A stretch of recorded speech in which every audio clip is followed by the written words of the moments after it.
ایک ہے نماز ہم پڑھ لیتے ہیں، آپ نے سارا پڑھ لیا، سارا تعدیل ارکان بھی کر لی، لیکن اگر آپ کا اللہ کے ساتھ ڈائریکٹ کمیونین اور ڈائریکٹ کمیونیکیشن قائم نہیں ہوا تو نماز، جس کو کہ کہا گیا کہ الصلاۃ معراج المومنین،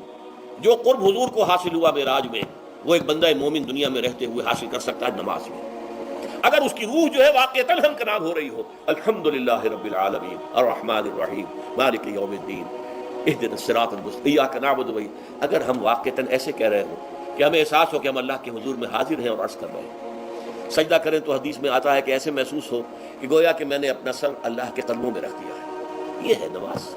اب جو گفتگو ہو رہی ہے یہ ہم کلامی ہے، الصلاۃ معراج المومنین،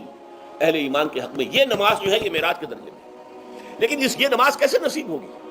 اگر روح سوئی ہوئی ہے، دبی ہوئی ہے، پسی ہوئی ہے، مزمحل ہے یا مردہ ہے؟ یہ نماز کیسے حاصل ہوگی؟ چاہے آپ 5 وقت کی نماز پڑھ رہے ہوں، چاہے آپ نے ہیبٹ بنا لیا ہو نماز کو،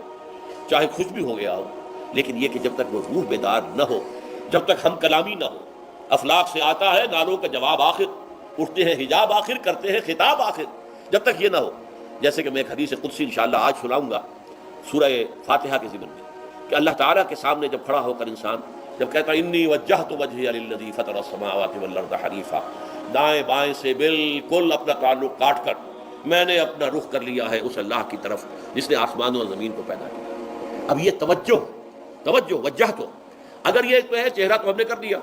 خانہ کعبہ کی طرف، اندر سے ہماری روح متوجہ نہیں ہوئی، وہ سوئی پڑی، اسے پتہ ہی کچھ نہیں کہ کیا ہو رہا ہے، تو اس صورت میں وہ کیا ہے؟ ظاہری بات تو پوری ہو گئی، نماز کا ثواب ہو جائے گا، فرض کی ادائیگی کا ثواب مل جائے گا، لیکن وہ اصل نماز تو حاصل نہیں ہوئی۔ یہ ہے وہ بات کہ وَإِذَا سَأَلَكَ عِبَادِي عَنِّي فَإِنِّي قَرِيبٌ، اے نبی جب میرے بندوں کی روحیں بیدار ہو جائیں، توانا ہو جائیں، حیات تازہ سے وہ ہم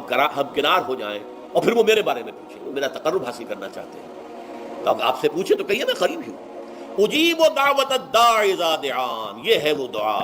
میں ہر پکارنے والے کی پکار، ہر دعا کرنے والے کی دعا کو سنتا ہوں، قبول کرتا ہوں، جواب دیتا ہوں جہاں کہیں بھی مجھے پکارے، اذا دعان۔ اس میں در حقیقت وہ مفہوم آ گیا ہے there and then wherever،